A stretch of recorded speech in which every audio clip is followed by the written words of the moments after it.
Dear fellow human, I think by now you're sensing that something does not seem right. But I also think that poorly argumented conspiracy theories have caused you to stay far from the fear-mongering media and conspiracy theorists alike. But please listen, because as you're watching, millions fall into poverty because of the corona measures of the past year. Even if the greatest economic crisis in history has not affected you yet, it will only be a matter of time until the rippling effects will hit you as well. This is not fear-mongering, but it's a harsh reality.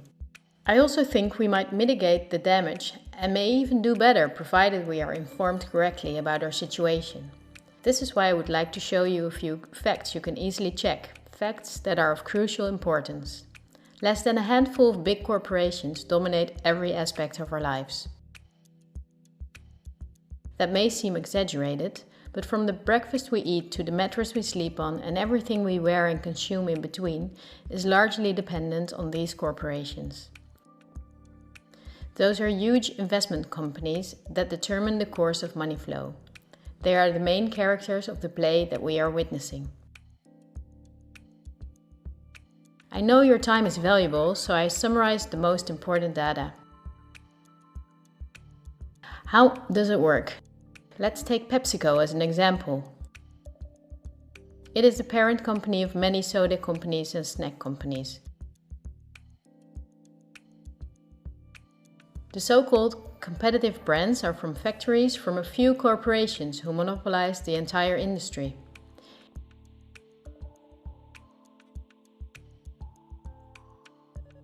In the packaged food industry, there are a few big companies, like Unilever, the Coca-Cola company, Mondelez and Nestlé. In the picture you see that most brands in the food industry belong to one of these corporations. The big companies are on the stock market and have the big shareholders in the board of directors. On sources like Yahoo Finance, we can see detailed company info such as who the biggest shareholders actually are. Let's take PepsiCo again as an example. We see about 72% of stock is owned by no less than 3,155 institutional investors. These are investment companies, investment funds, insurance companies, banks, and in some cases governments. Who are the biggest institutional investors of PepsiCo? As you can see, only 10 of the investors own together nearly 1/3 of the stock.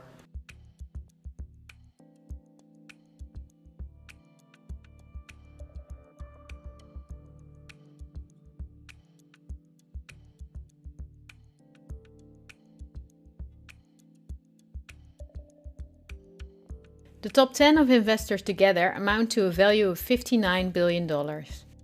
But out of those 10, only 3 own more stock than the other 7. Let's remember them and look up who owns the most stocks of the Coca-Cola company, the biggest competitor of Pepsi.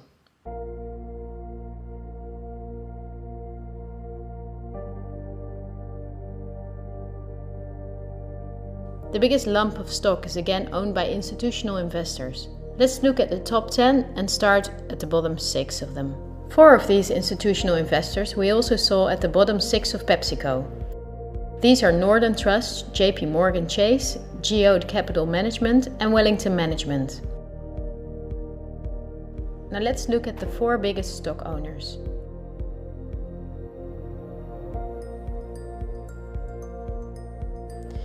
They are BlackRock, Vanguard and State Street. These are the world's biggest investment firms, so PepsiCo and Coca-Cola are not competitors at all.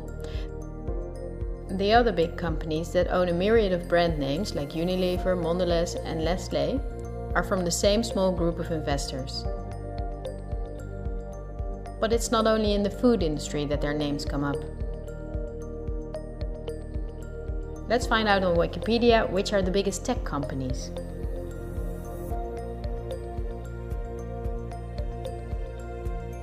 Facebook is the owner of WhatsApp and Instagram. Together with Twitter, they form the most popular social media platforms. Alphabet is the parent of all Google companies like YouTube and Gmail. But they are also the biggest investor in Android, one of the 2 operating systems for nearly all smartphones and tablets.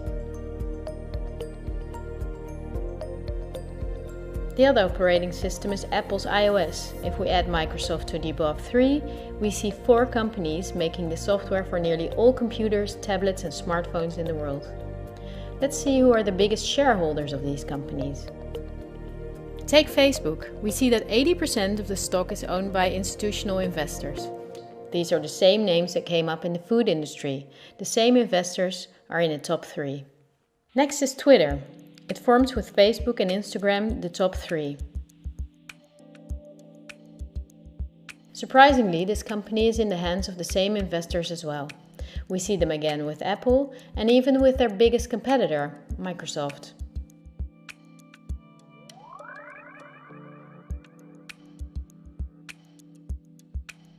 Also, if we look at other big companies in the tech industry that develop and make our computers, TVs, phones and home appliances, we see the same big investors that together own the majority of the stock.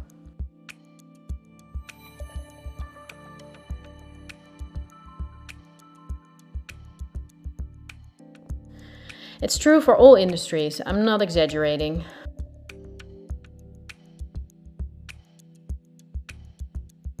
One last example. Let's book a holiday. On our computer or smartphone, we search for a flight to a sunny country on Skyscanner or Expedia. Both are from the same small group of investors. We fly with one of the many airlines, many of which are in the hands of the same investors and of governments, as is the case with Air France-KLM. The plane we board is in most cases a Boeing or an Airbus, also owned by the same names. We book through Booking.com or Airbnb, and when we arrive we go out for dinner and place a comment on TripAdvisor. The same big investors show up in every aspect of our trip. And their power is even bigger because of the kerosene is from their oil companies or refineries. The steel from which the plane is made comes from their mining companies. This small group of investment firms and funds and banks are namely also the biggest investors in the industry that dig for raw materials. Wikipedia shows that the biggest mining companies have the same big investors that we see everywhere.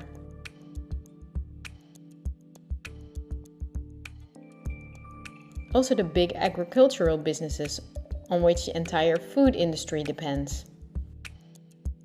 They own Bayer, the parent company of Monsanto, the biggest seed producer in the world.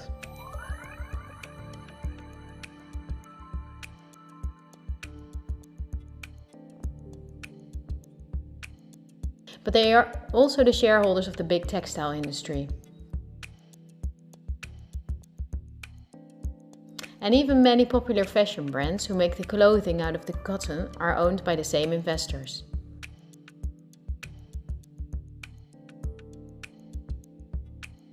Whether we look at the world's biggest solar panel companies or oil refineries, the stocks are in the hands of the same companies. They own the tobacco companies that produce all the popular tobacco brands, but they also own all big pharmaceutical companies and the scientific institutions that produce medicine.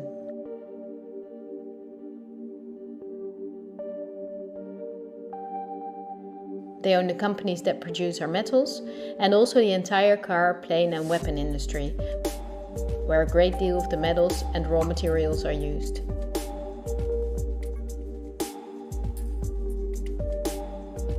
They own the companies that build our electronics, they own the big warehouses and online markets, and even the means of payment we use to buy their products.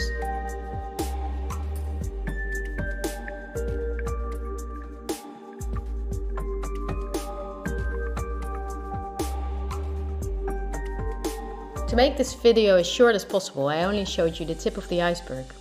If you decide to research this with the sources I just showed you, then you will see that most popular insurance companies, banks, construction companies, telephone companies, restaurant chains and cosmetics are owned by the same institutional investors we have just seen.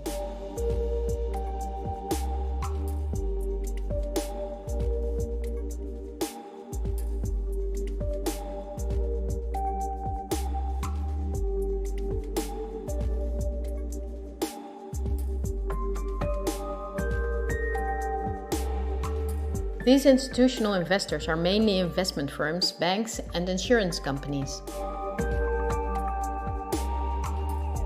In turn, they themselves are owned by shareholders, and the most surprising thing is that they own each other's stocks.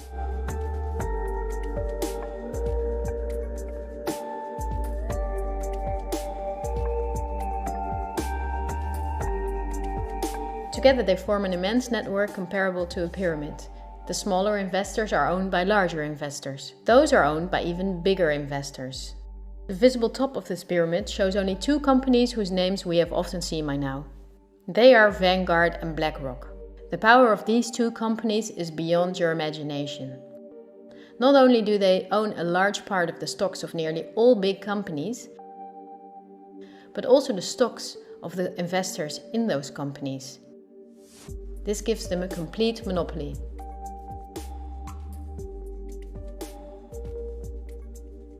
A Bloomberg report states that both these companies in the year 2028 together will have investments in the amount of $20 trillion.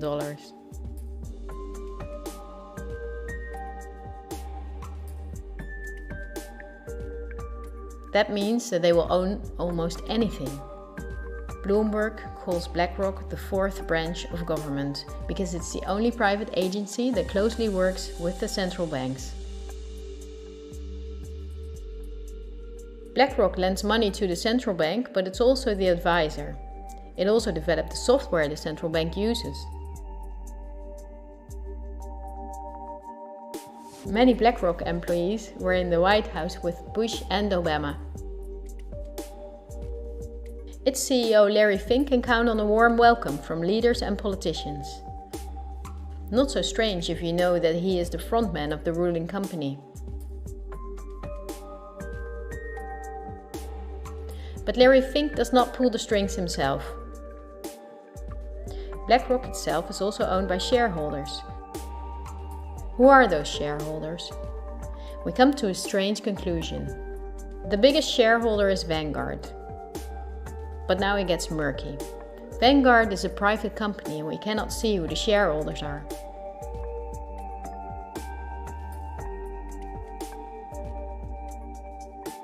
The elite who own Vanguard apparently do not like being in the spotlights. But of course they cannot hide from who is willing to dig.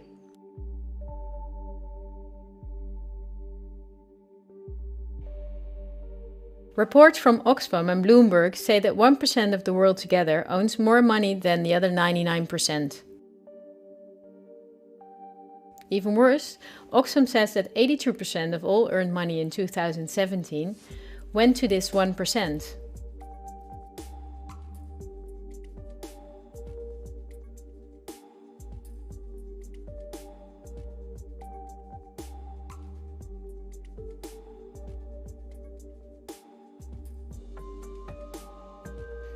Forbes, the most famous business magazine, says that in March 2020 there were 2,095 billionaires in the world.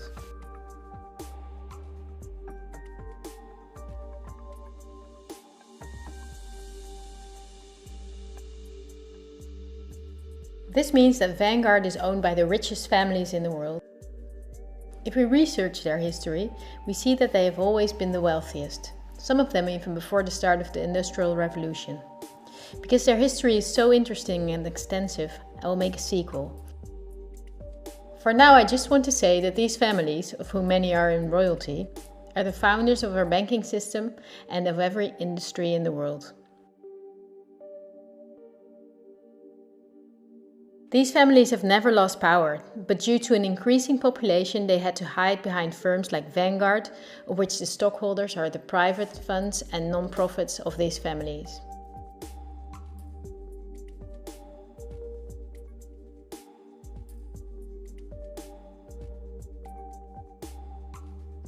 To clarify the picture, I have to explain briefly what non-profits actually are.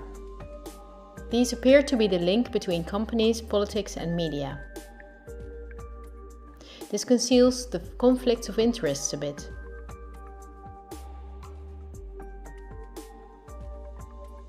Non-profits, also called foundations, are dependent on donations. They do not have to disclose who their donors are. They can invest the money in the way they see fit and do not pay taxes as long as the profits are invested again in new projects. In this way, non-profits keep hundreds of billions of dollars among themselves. According to the Australian government, non-profits are an ideal way of financing terrorists and of massive money laundering.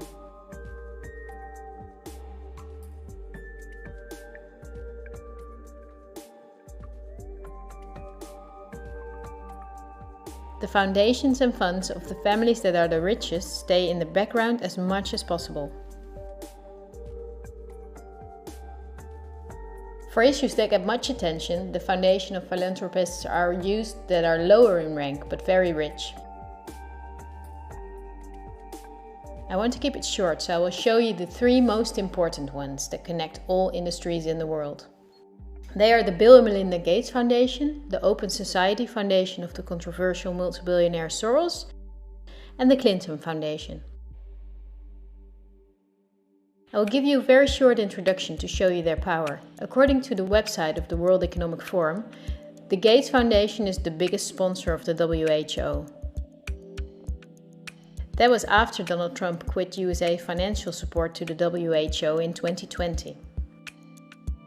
So the Gates Foundation is one of the most influential entities in everything that concerns our health. The Gates Foundation works closely with the biggest pharma companies, among which are Pfizer, AstraZeneca, Johnson & Johnson, BioNTech and Bayer. And we have just seen who their biggest shareholders are.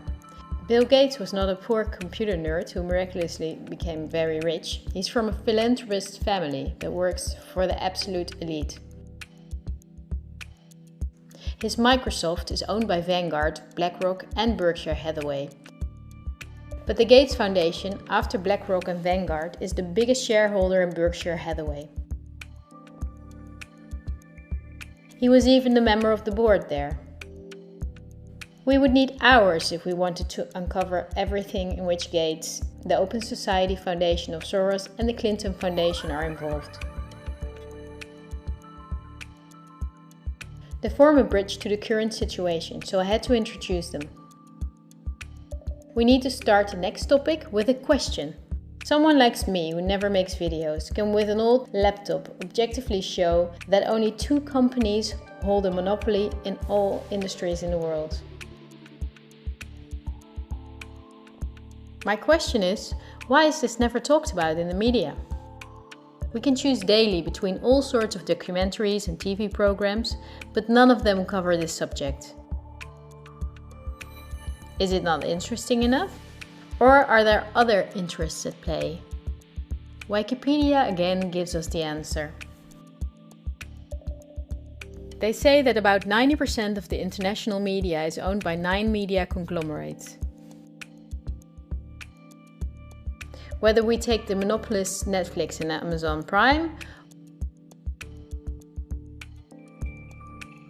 or enormous concerns that own many daughter companies like Time Warner, the Walt Disney Company, Comcast, Fox Corporations,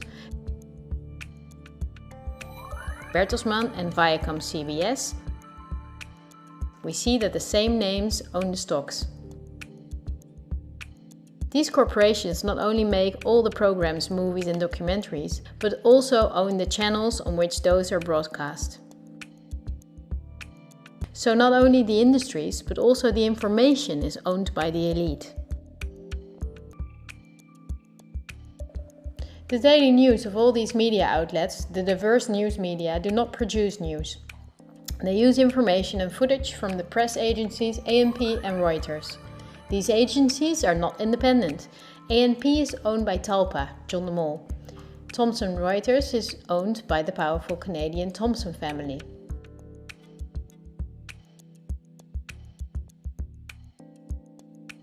The most important journalists and editors working for these agencies are a member of a journalism agency like the European Journalism Centre.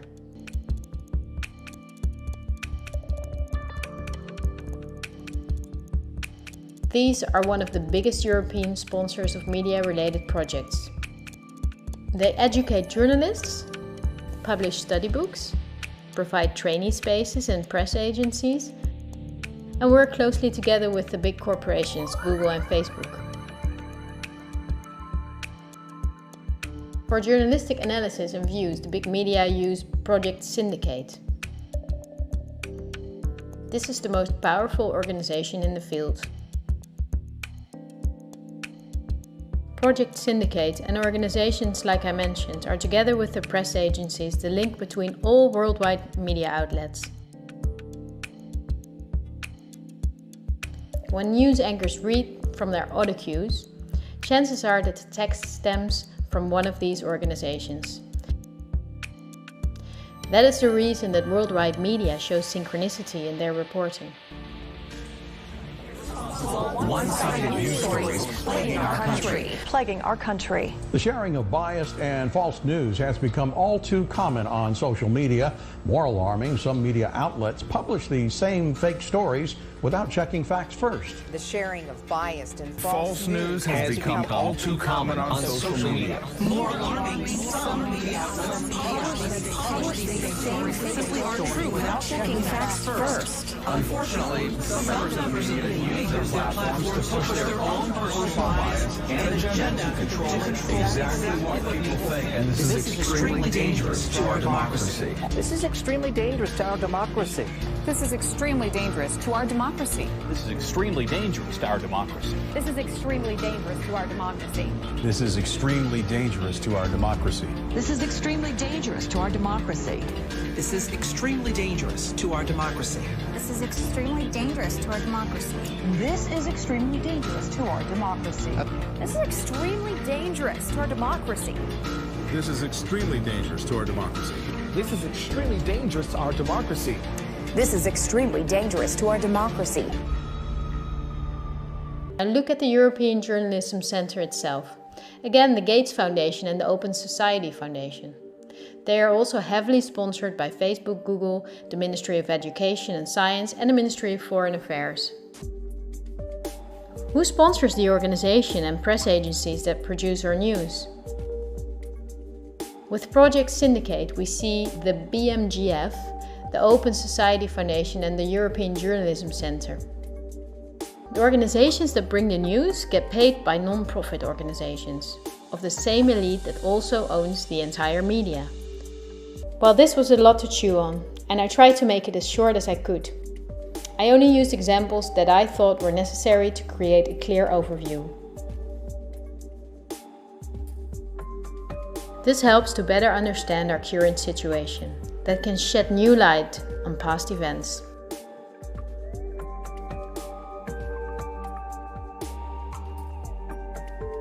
There will be enough time to dive into the past, but now let's talk about today. But my goal is to inform you about the danger we are in now.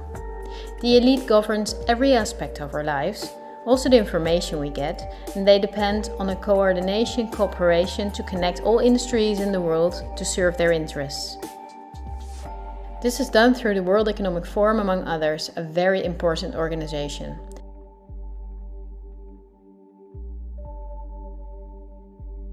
Every year in Davos, the CEOs of big corporations meet national leaders, politicians and other influential parties like UNICEF and Greenpeace. In the supervisory board of the WEF is former President Al Gore, Christine Lagarde, chairwoman of the European Central Bank. Wikipedia says that the annual fee for members is €X.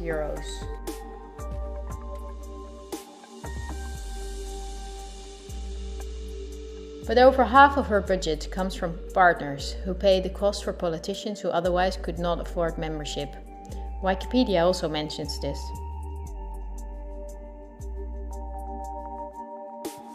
According to critics, the WEF is for rich businesses to do business with other businesses or with politicians. For most members, the WEF would support personal gain instead of being a means to solve the world's problems. Why would there be many world problems if the industry leaders, bankers and politicians from 1971 onwards have gathered every year to solve the world's problems? Isn't it illogical that after 50 years of meetings between environmentalists and the CEOs of the most polluting companies, nature is gradually doing worse, not better? That those critics are right is clear when we look at the main partners that together make up more than half of the budget of the WEF.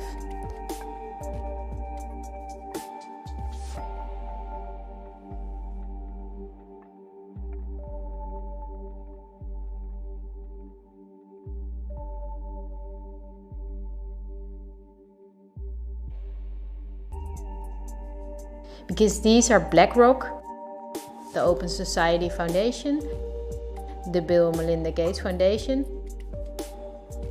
and many big companies from which Vanguard and BlackRock own the stocks.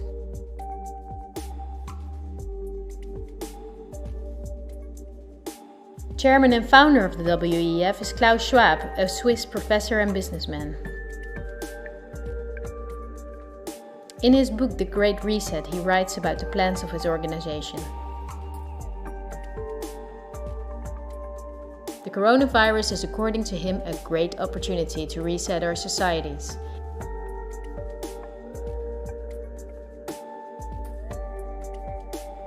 He calls it Building Back Better. The slogan is now on the lips of all globalist politicians in the world. Historical moment, a crucial moment to rebuild the future, to reset our policies. We also want to work together on building back better. I call it Build Back Better. But the COVID-19 pandemic can also be a moment for resolving long-standing conflicts and addressing structural weaknesses. It's certainly a major crisis, but it also offers us a unique opportunity. 4 sets of priorities can guide the response to build back better. To build back a better world. But also to build back better. This pandemic has provided an opportunity for a reset. And achieve the Sustainable Development Goals. Our old society must switch to a new one, says Schwab. The people own nothing but work for the state to have their primary needs met.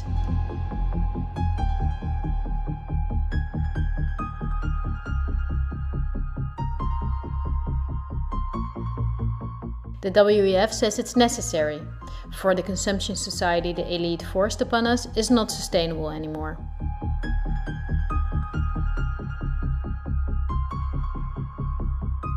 Schwab says in his book that we will never return to the old normal. And the WEF published a video recently to make clear that by 2030 we will own nothing, but we will be happy.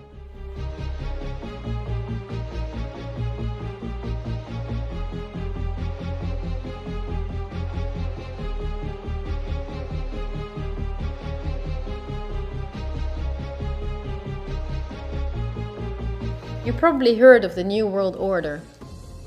The media wants us to believe that this is a conspiracy theory, yet it has been talked about by leaders for decades. George Bush Sr., Bill Clinton and Nelson Mandela, but also world-famous philanthropists like Cecil Rhodes, David Rockefeller, Henry Kissinger, and even George Soros. We have before us the opportunity to forge for ourselves and for future generations a new world order. A world where the rule of law, not the law of the jungle, governs the conduct of nations. When we are successful, and we will be, we have a real chance at this new world order, an order in which a credible United Nations can use its peacekeeping role to fulfill the promise and vision of the UN's founders. After 1989, President Bush said, and it's a phrase that I often use myself, that we needed a new world order. The affirmative task we have now is to actually create a new world order.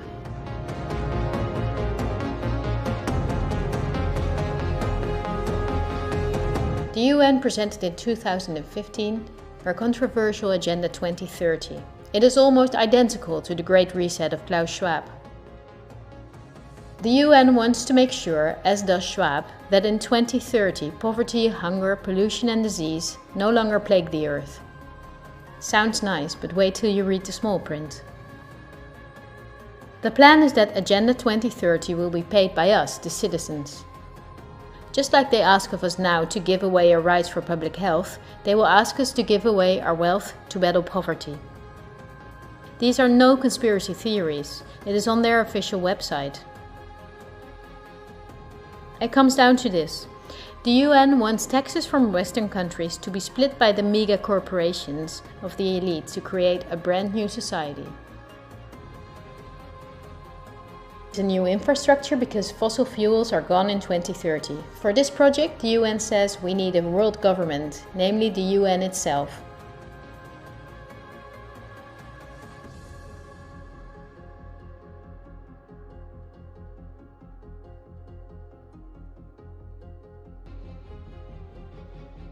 The UN agrees with Schwab that a pandemic is a golden chance to accelerate the implementation of Agenda 2030.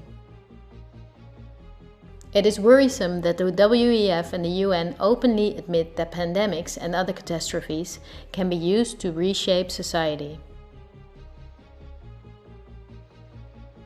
We must not think lightly about this and do thorough research.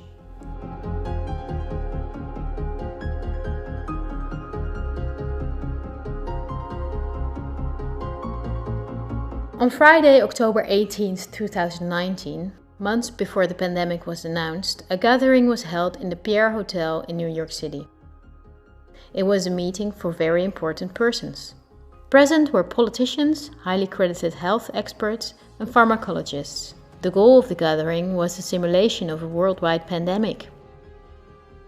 Could be a coincidence, right? But as an example, they used the coronavirus. The simulation covered how the virus would develop and how it could only be detained if people cooperated in industries, governments, and government agencies.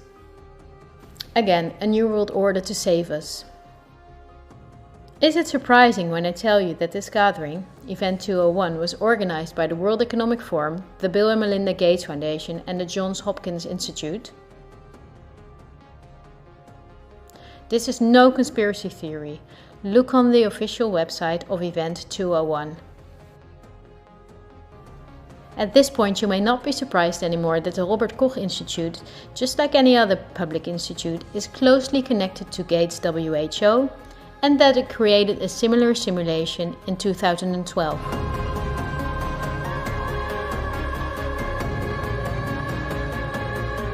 Just like in Event 201, they took a coronavirus as an example.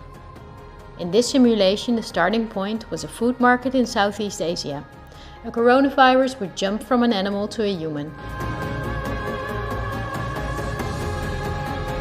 In the simulation, it takes some weeks for the Chinese to discover the virus. In this way, it can spread all over the world. A simulation is made of the next 3 years of lockdowns, destroyed economies, and the impacts on society, riots and protests included.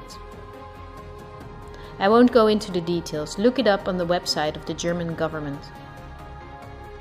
Lastly, I would like to show you part of a talk of virologist Mark van Ranst which he held on January 22nd, 2019 in Chatham House. The Chatham House organization is financed by the elite corporations and also by the Gates Foundation. This is an important non-profit in London where important figures gather to talk about the world's problems. The Chatham House Prize was given to Hillary Clinton, Melinda Gates and John Kerry. During the talk, our own Ab Oosterhuis is in the front row. Van Ranst explains how he misled the people during the swine flu. He triggered fear by death numbers without context and media manipulation.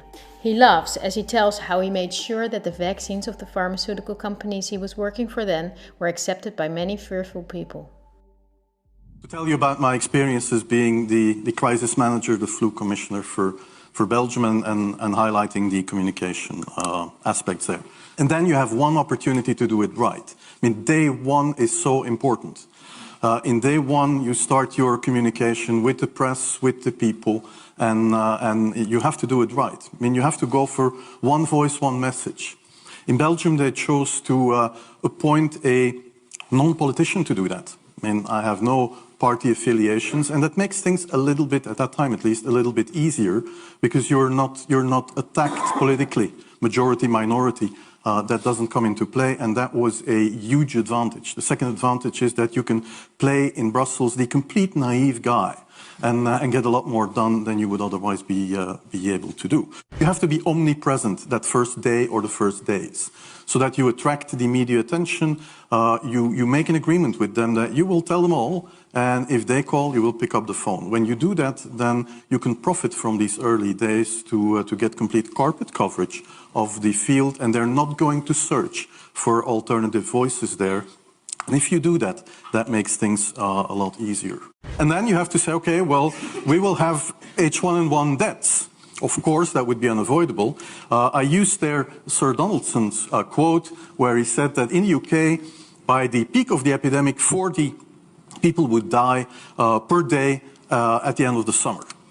So 62 at that time million people in the UK, 40 deaths a day. I worked it out for Belgium. That would be 7 deaths a day at the peak of the epidemic. I used that in the media. 7 Belgian flu deaths per day at the peak of the epidemic would be realistic. That is true in every year, even interpandemically. That is very, very conservative. However, talking about fatalities is important, because when you say that, people say, wow, what do you mean? People die because of influenza? And that was a necessary step to take. And then, of course, a couple of days later, you had the first H1N1 death in the country, and the scene was set and it was already talked about. And then you had to pick who is going to be vaccinated first. And then, well, women and children first, whatever. I mean, risk groups, they were important. And then I misused the fact that the top football soccer clubs in Belgium inappropriately and against all agreements vaccinated they made their soccer players priority people. So I said I can use that, because if the population really believes that this vaccine is so desirable that even the soccer players would be dishonest to get their vaccine, I said, okay, I can play with that. So I made a big fuss about this. This is Van Ranst is raving mad, but it worked. We could talk for hours about the virus of which the survival rate is 99.98% and about the incomprehensible rules that destroy our society. Millions of entrepreneurs are broke. Countless people died in loneliness, in care homes, separated from their families. This is no life. But we know enough facts now that place the corona rules in a much clearer perspective. The perspective of the elite. Big BlackRock and Big Vanguard do not benefit from borders, import taxes and real diversity. Only by means of fear and media manipulation can they contain us. The elite's not going to cure us from the diseases we got from their toxic foods or from the environmental pollution. If we did not get sick, the pharmaceutical industry would collapse.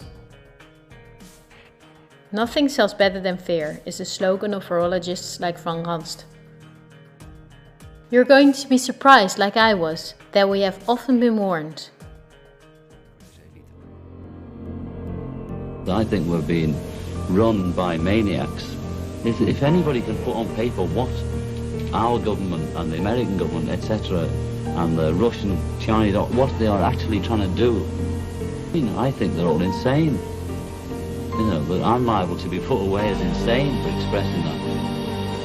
That's what's insane about it. With this video, I reach out and hope to bridge the ever-growing gap between us.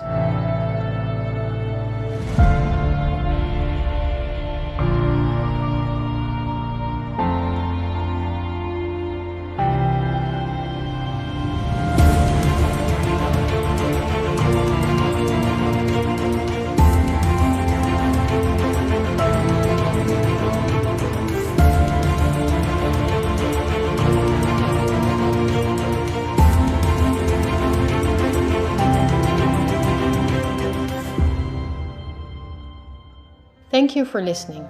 I hope in a free future we will remember this time as a unique moment in human history. It will be a tough journey, but we will travel together. We will help each other when we fall, and we will not be fearful. We are the 99%.